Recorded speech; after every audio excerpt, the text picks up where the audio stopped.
इसमें एक चीज का और ध्यान रखना है, यहाँ जो आपका चौथा पार्ट है, इस चौथे पार्ट में इस रिएक्शन का एक नाम होता है जिसे डार्जेंस अभिक्रिया कहते हैं। डार्जेंस अभिक्रिया, तो ध्यान रहे इस अभिक्रिया का एक नाम और है डार्जेंस अभिक्रिया।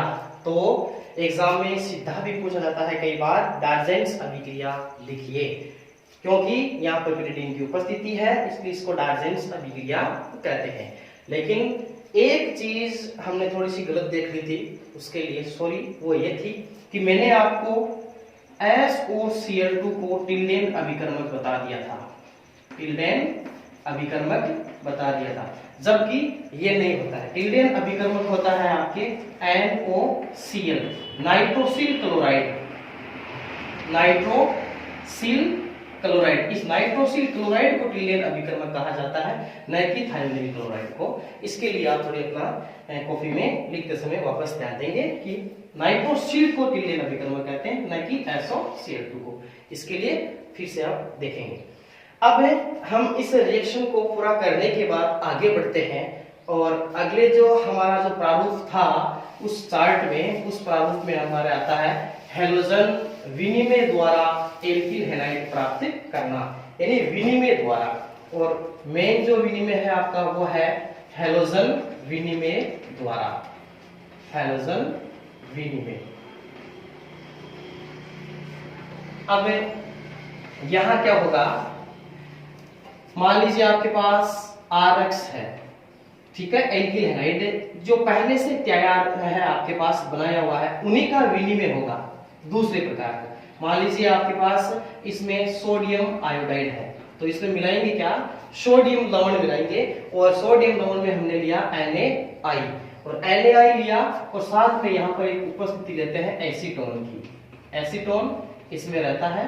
अब क्या होगा, यहाँ पर जो सोडियम है, ये सोडियम एक एक्टिव मेटल है, अत्यधिक एक्टिव मेटल है, और एक्टिव मेटल होने के साथ हम ये भी जानते हैं कि हैलोजनों में सबसे एक्टिव होता है फ्लोरीन, उसके बाद क्लोरीन, उसके बाद ब्रोमीन और उसके बाद आयोडीन।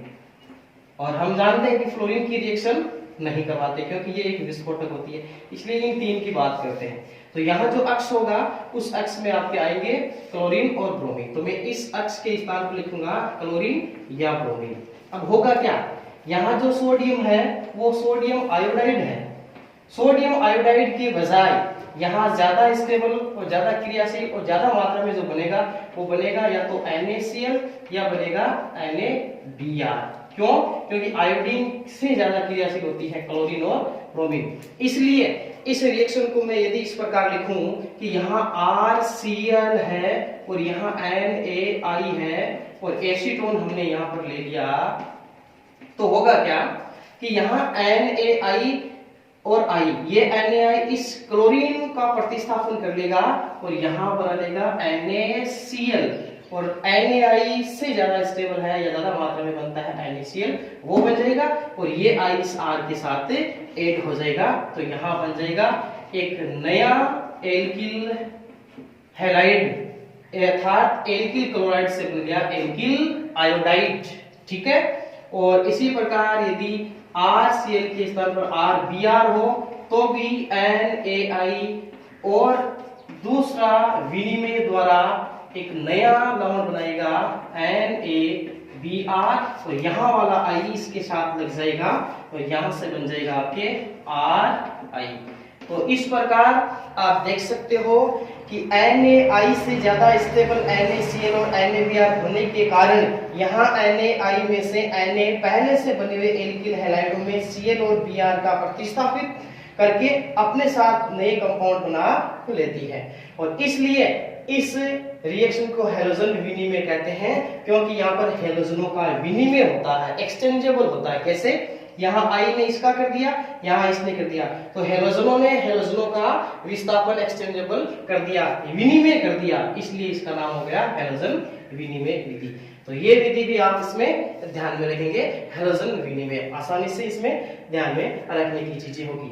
और विशेष तौर पर यह अब ध्यान देने की बात है कि हैलोजन विनिमय में जो इस प्रकार की रिएक्शंस आती है इसको कहते हैं आपके फिंकेलस्टाइन अभिक्रिया, जो मैंने आपको चार्ट में बताई थी, फिंकेलस्टाइन अभिक्रिया।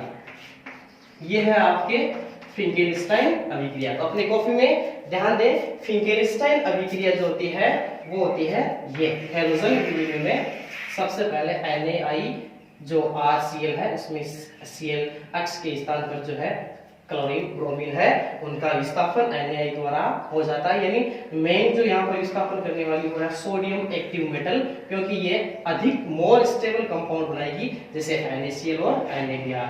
और यहाँ पर नए एल्किल हैलाइड है वो आयोडीन युक्त बन जाएंगे, इसे कहते हैं फिंकेलस्टाइन अभिक्रिया।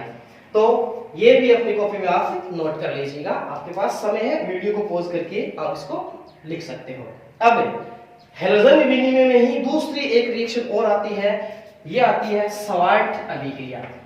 स्वार्ट अभिक्रिया, और इसके बारे में मैंने आपको क्या बताया था, इसके बारे में मैंने ये बताया था कि ये एकमात्र ऐसी अभिक्रिया है जिसमें एल्किल फ्लोराइड बनाया जाता है। क्यों? क्योंकि पीछे मैंने बताया था कि फ्लोराइड की रिएक्शंस जो होती है वो विस्फोटक होती है, लेकिन स्वार्ट अभिक्रिया द्वारा आप उसको लैब में बना सकते हो। इसके लिए क्या होता है, इसके लिए पहली बात तो ये ध्यान दें कि स्वार्ट अभिक्रिया भी किसमें आती है, हैलोजन विनिमय में ही आती है, लेकिन इससे मुख्य प्रोडक्ट जो बनता है वो एल्किल फ्लोराइड बनता है। तो एल्किल फ्लोराइड बनाने के लिए हमेशा कौन सी विधि काम में लेते हैं, तो स्वार्ट अभिक्रिया। इसमें क्या होगा, इसमें ये होगा कि आपके पास मान लीजिए कोई RX है, यहाँ X वही होगा क्लोरीन या ब्रोमीन, ठीक है। इसकी क्रिया या तो आप AgF से करवा दो या आपके पास Hg2 F2 मर्क्यूरी फ्लोराइड से करवा दो, और इससे कराओगे तो यहाँ क्या होगा RCl। इसे मान लीजिए मैंने पहले लिया AgF, इसकी रिएक्शन में यहाँ पर लिख रहा हूँ, इसकी रिएक्शन में आप देखेंगे R और इस X की जगह मैंने ले लिया Br, ठीक है, और इसमें मैंने डाल दिया AgF, ठीक है। और यहां पर एक उत्प्रेरक काम में लेते हैं ethylene glycol, ethylene glycol, ethylene glycol, ठीक है।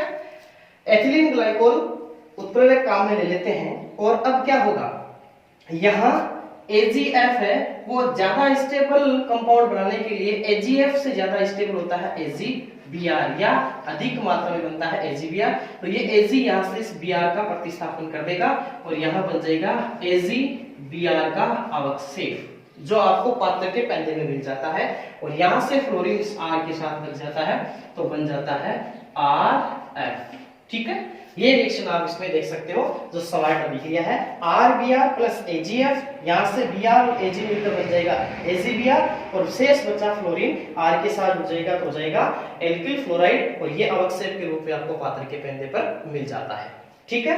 अब मान लीजिए आप इसमें एक AgF की जगह आप ले रहे हो Hg2F2, जैसे RBr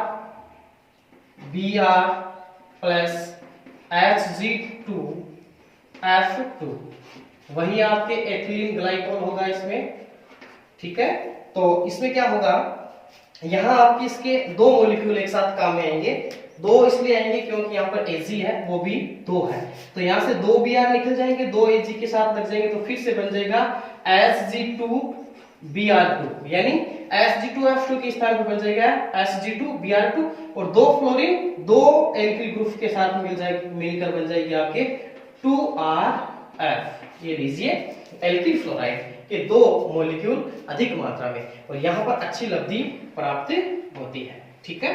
लेकिन यहां एक विशेष बात का ध्यान देंगे कि ये जो अभिक्रिया है, इस अभिक्रिया को लैब में करते समय थोड़ा सा ध्यान रखना होता है, क्योंकि यह भी विस्फोटक अभिक्रिया ही होती है, इसमें अत्यधिक ऊर्जा की उत्पत्ति होती है, ठीक है। इस प्रकार आप देख सकते हो, ये हो गई आपके हैलोजन विनिमय की दोनों विधियां पूरी। और अब आपके चार्ट के हिसाब से नेक्स्ट जो आती है रिएक्शंस वो आती है हुस्डीकर अभिक्रिया,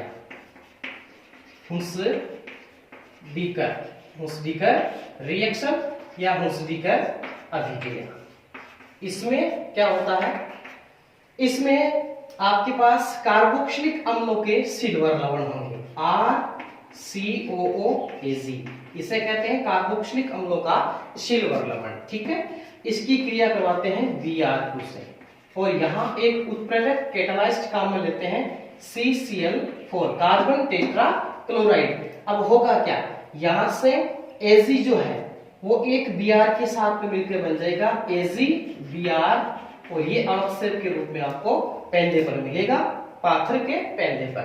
और यहाँ एक Br जो शेष बच गया वो इस R के साथ में लग जाएगा, और यहाँ बन जाएगा RCRBr यानी एल्किल ब्रोमाइड। और यहां से कौन सी गैस निकल जाएगी, तो CO2 गैस बाहर निकल जाएगी। अब क्या होगा, यहाँ CO2 गैस वातावरण में चली जाती है और AgBr अवक्षेप के रूप में पात्र के पेंदे पर जमा हो जाता है, इसलिए यहाँ RBr की अच्छी लब्धि प्राप्त होती है, अच्छी लब्धि प्राप्त होती है, यानी अधिक मात्रा में आपको RBr अच्छी मात्रा में प्राप्त होता है। इस प्रकार की अभिक्रिया कहते हैं हौस्डीकर अभिक्रिया। तो हौस्डीकर अभिक्रिया को भी आप मुख्य एक महत्वपूर्ण इंपोर्टेंट में रखें, क्योंकि ये कई बार आपको एग्जाम में पूछी जाती है। इसमें क्या होता है, RCOOAZ यानी कार्बोक्सिलिक अम्लों का सिल्वर लवण AgBr2 से क्रिया करता है, CCl4 की उपस्थिति में AgBr का अवक्षेप बनता है, CO2 गैस निकलती है और RBr बन जाता है।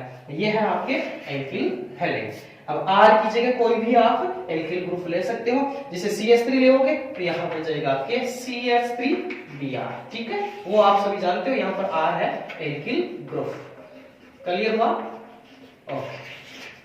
अब देखिएगा, हैलोजन विनिमय के बाद हौस्डीकर अभिक्रिया भी हमने देख ली, और हौस्डीकर अभिक्रिया के बाद जो हमारा लास्ट मैकेनिज्म या फिर हम ये बात करें एल्किल हैलाइडों के निर्माण की विधि में जो लास्ट आती है वो आती है प्राथमिक एमिनो संयुक्त। और ये टॉपिक पूरे होते ही आपके एल्किल हैलाइडों के निर्माण की विधियां कंप्लीट हो जाएगी। लास्ट छठा जो पॉइंट आता है वो आता है प्राथमिक एमिनो संयुक्त। तो प्राथमिक एमिन्स को पढ़ने से पहले मैं एमिनो के बारे में बता देता हूं। NH2 को एमिन ग्रुप कहते हैं। ये जो ग्रुप होता है वो एमिन ग्रुप होता है, और जब ये किसी एल्किल ग्रुप के साथ में जुड़ जाता है तो ये आपके एमिन्स हो जाती है, ठीक है। और एमिनो ग्रुप है ये एमिनो, ठीक है, और एल्किल ग्रुप के साथ में जुड़ते ही एमिन कंपाउंड हो जाता है। ये भी तीन प्रकार की होती है, प्राथमिक, द्वितीयक और तृतीयक, अर्थात 1 डिग्री, 2 डिग्री और 3 डिग्री। कैसे? मान लीजिए मैंने लिख दिया RNH2, यहाँ नाइट्रोजन से केवल एक एल्किल समूह जुड़ा हुआ, इसलिए ये 1 डिग्री है। लेकिन यदि मैं कहूं कि इधर R हो और NH2 में से एक हाइड्रोजन का प्रतिस्थापन होकर एक एल्किल ग्रुप और जुड़ जाएगा, ये 2 डिग्री होगा, और शेष बचा हाइड्रोजन भी किसी एल्किल समूह द्वारा प्रतिस्थापित हो जाता है, तो यहाँ पर भी क्या आ जाएगा, एल्किल समूह। तो यहाँ पर क्या आ गया, 3 डिग्री। अब देख सकते हो नाइट्रोजन से यदि एक एल्किल समूह जुड़ा हुआ होगा तब वो 1 डिग्री एमिन होगी, यदि नाइट्रोजन से 2 एल्किल समूह जुड़े हुए हो तब वो होगी 2 डिग्री, और यदि इस एमिन ग्रुप में एक भी हाइड्रोजन नहीं होगा और तीनों के स्थान पर क्या हो, एल्किल ग्रुप हो, तो वो आपके तृतीयक होगी। लेकिन हमारा यहाँ पर है प्राथमिक अमीनो से, इसलिए हम लेंगे RNH2। ये है आपके नॉलेज के लिए। तो आइए हम देखते हैं RNH2 से किस प्रकार बनाते हैं। तो RNH2 से एल्किल हैलाइड बनाने के लिए RNH2 की क्रिया करवाते हैं नाइट्रोसिल क्लोराइड। ये है आपके टिल्डेन रिजेंट, जो मैंने आपको गलती से पहले Cl2 को बता दिया था, ठीक है। इसको कहते हैं टिल्डेन अभिकर्मक, या इसको कहते हैं नाइट्रोसिल क्लोराइड, ठीक है। इस रिएक्शन को आप इस प्रकार देख सकते हो कि यहाँ RNH2 को हम लिखते हैं RNHH, एक ही बात है। इस RNH2 को मैं लिख दूं RNH2, इसको थोड़ा सा खोल के लिख दूं, और नाइट्रोसिल क्लोराइड जो है उसको मैं थोड़ा सा खोल के लिखूं, तो इस प्रकार लिख सकता हूं कि nitrogen double bond oxygen single bond chlorine. ये भी क्या है, नाइट्रोसिल क्लोराइड है। ये नाइट्रोसिल क्लोराइड की संरचना है, ठीक है। अब इसमें रिएक्शन किस प्रकार होगी, इस रिएक्शन को आप यहाँ देख सकते हो, ठीक है, बोर्ड में आपको यहाँ पर दिखाई देगी। तो यहाँ क्या होगा, इधर का पार्ट इधर रह जाएगा, इधर का पार्ट इधर रह जाएगा, तो यहाँ से तो बन जाएगा आपके RCl, क्या बन जाएगा RCl, और ये है एल्किल क्लोराइड, और हमें एल्किल हैलाइडों में कोई भी बनाना है तो हमने बना लिया एल्किल क्लोराइड। यहाँ आपके N का मतलब हो गया N2 गैस जो आपके वायुमंडल में चली जाएगी, और यहाँ आपके 2 हाइड्रोजन और 1 ऑक्सीजन मिलकर बन जाएगा वाटर, जल, H2O। ये रिएक्शन जो है वो आपके अंतिम रिएक्शन है प्राथमिक एमिनो से। किस प्रकार आप एल्किल हैलाइड बना सकते हो, तो फिर से देख लीजिए RNS2 की जगह हमने इसको खोल के रख दिया, नाइट्रोसिल क्लोराइड की संरचना लिखी, N double bond oxygen single bond chlorine, फिर इसके आपके 3 पार्ट हो गए, इधर का पार्ट इधर रह जाएगा, बीच का पार्ट बीच में, इधर का पार्ट इधर। यहाँ पार्ट जो बनता है वो RCl एल्किल क्लोराइड जो कि एक एल्किल हैलाइड है, और N2 गैस जो वायुमंडल में स्थानीयकृत हो जाएगी, और यहाँ बन जाएगी 2 हाइड्रोजन और 1 ऑक्सीजन मिलकर वाटर। तो इस प्रकार एल्किल हैलाइड के निर्माण की विधियां पूरी हो जाती है। तो सभी विद्यार्थियों को स्वागत है हमारे चैनल पर, जिन्होंने इन टॉपिक को अच्छी तरह से देखा हो, समझा हो, और इससे आने वाले रिएक्शंस, टॉपिक, क्वेश्चंस जो भी है वो आप कमेंट बॉक्स में मेरे से पूछ सकते हो, और इनका अच्छी तरह से अध्ययन करें। समय समय पर आपको इससे क्वेश्चन मिलते रहेंगे। अगली जो हमारी क्लास होगी उसमें जो पीछे हमने प्रॉपर्टीज पढ़ी है, भौतिक गुण पढ़े हैं, उनसे आपको रिलेटेड क्वेश्चंस मिल जाएंगे, आपको पेपर मिल जाएगा। और आज के लिए आप सभी का धन्यवाद, बाय।